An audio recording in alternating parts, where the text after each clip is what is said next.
పార్టీలో ఆహ్వానిస్తున్నారు. అందరి లోపలతోనే స్వాగతం.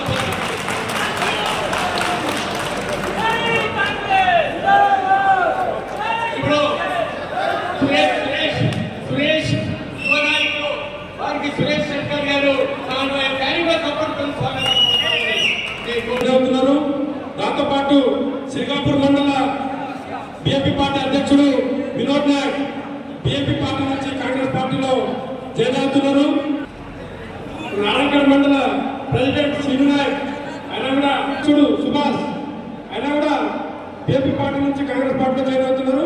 బీఆర్ఎస్ నుంచి కాంగ్రెస్ పార్టీలో జాయిన్ అవుతున్నారు. లోన్ కూడా స్టేజ్ పైన రావాలను ఆత్మ కమిటీ డైరెక్టర్ 14 మధ్యన 12 మంది కాంగ్రెస్ పార్టీ తెలంగాణ ఎంపీల పోరాట ఫలితమే ఆనాడు తెలంగాణ కాంగ్రెస్. కానీ 10 సంవత్సరాలు కేసీఆర్ సాధించిన అని తన కుటుంబ పాలన మీద అందరూ కూడా జరిగింది. మరి అటువంటి కుటుంబ పాలన తాండలకి ఏం జరిగింది? సపరేట్ గ్రామ పంచాయతీ తీర్మానం పడిపోయినంతే. కానీ దానివల్లనే మన నిధులు పెద్ద ఎత్తున వచ్చినాయా మన తండ్రులు? దానివల్ల పెద్ద నిధులు రాలేదు. ఒక్క ఇల్లు రాలేదు. దయచేసి చెప్తున్నాను మీకు, ఆనాడు ఇల్లు ఇందులో అంటే మరి వేల ఇల్లు మనం తాడలు కట్టించడం జరిగింది. మరి 10 సంవత్సరాలు డబుల్ బెడ్రూమ్ అని ఒక్క తాండలనంట ఇల్లు కట్టే కార్యక్రమం అయిందని మంది. కానీ ఇప్పుడు మన రేవంత్ రెడ్డి గారి ప్రభుత్వంలో మరి 5 లక్షల నుంచి 6 లక్షల వరకు మొదలై కార్యక్రమం మొదలైంది. మరి తాండకు ఎవరికైతే నిజమైన ఆరోగ్యాలు పత్రంలో ఎన్నికల తర్వాత మరి శాసనసభ్యుడు సంజయ్ రెడ్డి గారి మరి మన ప్రభుత్వం రేవంత్ రెడ్డి గారి ఆధ్వర్యంలో ఇచ్చే కార్యక్రమం అంటే నిజమైన పేదవాళ్ళకి ఇచ్చే కార్యక్రమం. తాండలో కూడా పెద్ద ఎత్తున ఇచ్చే కార్యక్రమం వస్తుందని దయచేసి.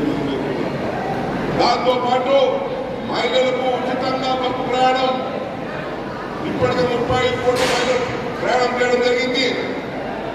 దాంతో పాటు మరి 500 సిలిండర్ ఇచ్చే కార్యక్రమం, మరి దాంతో పాటు 200 కరెంట్ యూనిట్ ఇచ్చే కార్యక్రమం.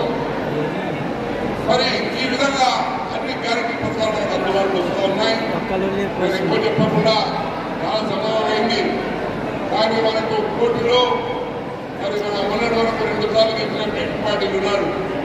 మరి ఏనాడు కూడా మన ఆయన మరి ఇంకో 10 మీటింగ్ల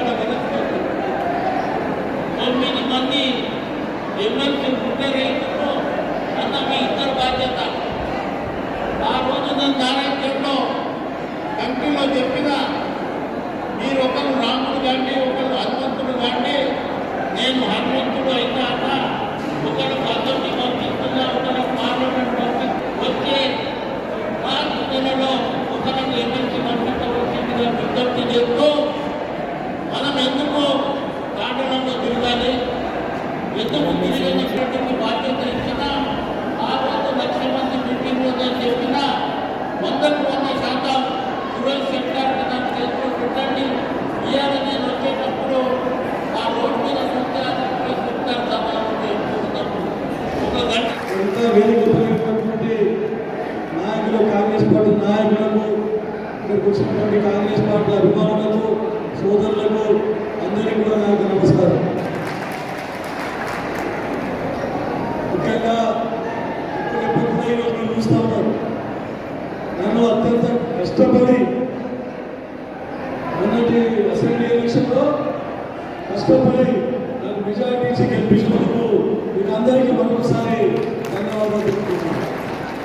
మన ముఖ్యమంత్రి రేవంత్ రెడ్డి గారు, ముఖ్యమంత్రి కాంగ్రెస్ పార్టీ ప్రభుత్వం ఏర్పడిన తర్వాత అన్ని కష్టాలకు వచ్చి బడ్జెట్ తీసుకొని వచ్చి మొన్నటికి మొన్న ఎన్నో ఇంచుమించు 40 కోట్ల రూపాయలు మొత్తం నారాయణగఢ్ నియోజకవర్గానికి కేవలం 400 మరి గత 10 సంవత్సరాల గతంలో పరిపాలించిన నాయకులు సోనియా గాంధీ ఇచ్చినటువంటి 17,000 కోట్ల నిధులు తెలంగాణ రాష్ట్రంలో 7 లక్షల కోట్ల అప్పులు చేసి ఎక్కడేసి అక్కడ ఉంచే విధంగా చేసింది. మరొకసారి మనము మన కాంగ్రెస్ పార్టీని ఎంపీని గెలిపించుకుంటే ఇంకా కేంద్ర ప్రభుత్వం నుండి కూడా మనకి ఎంతో బడ్జెట్ తీసుకొని వచ్చి మన నారాయణ నియోజకవర్గాన్ని అభివృద్ధి చేసుకునే విధంగా కృషి చేస్తామని చెప్పి చెప్తా ఉన్నాను. మీరే చూస్తూ ఉన్నారు, గతంలో ఎన్ని అభివృద్ధులు జరిగినాయి. గతంలో మన్మోహన్ సింగ్ పీరియడ్లో, రాజశేఖర్ గారి పీరియడ్లో ఎంతో అభివృద్ధి కార్యక్రమం చేసుకున్నాం మనం. ఇందిరా మహిళ కార్యక్రమాలు పెట్టుకొని ఎన్నో పెన్షన్లు, ప్రతి రుణమాఫీ అన్ని కార్యక్రమాలు చేశాం. ఇప్పుడు గత 10 సంవత్సరాల్లో కేవలం హామీలకే పరిమితమైంది. కానీ ఇప్పుడు మళ్ళా రేవంత్ రెడ్డి ముఖ్యమంత్రి గారు కాంగ్రెస్ ప్రభుత్వం ఏర్పడిన తర్వాత సోనియా గాంధీ ఇచ్చినటువంటి 6 గ్యారంటీ స్కీమ్లను మొత్తం 5 100 రోజుల లోపలనే 5 గ్యారంటీ స్కీమ్లను నెరవేర్చడం జరిగింది, అమలు చేయడం జరిగింది. ఇప్పుడు మళ్ళా మొన్నటికి మొన్న రాహుల్ గాంధీ గారి సభలో 5 గ్యారంటీలను మనము యావత్ భారతదేశంలో అమలు చేసే విధంగా హామీ ఇవ్వడం జరిగింది. కాబట్టి కాంగ్రెస్ ప్రభుత్వం ఏదైతుందో కాంగ్రెస్ పార్టీ ఇచ్చిన మాట మీద కట్టుబడి ఉంటుంది. కాబట్టి ప్రజలు నమ్మకంతో మొన్న కాంగ్రెస్ పార్టీకి పట్టం కట్టి ప్రభుత్వాన్ని ఏర్పాటు చేసుకోవడం జరిగింది. ఇప్పుడు కూడా కాంగ్రెస్ పార్టీ మీద నమ్మకం వచ్చి మరొకసారి ఎంపీని కూడా మనం గెలిపించుకుంటే ఖచ్చితంగా అభివృద్ధి కార్యక్రమాలను చేసుకుంటామని చెప్తా ఉన్నాం. తర్వాత ఈరోజు శంకరంపేట నుండి చాలా మంది సోదరులు పార్టీలో వెళ్ళడం జరిగింది.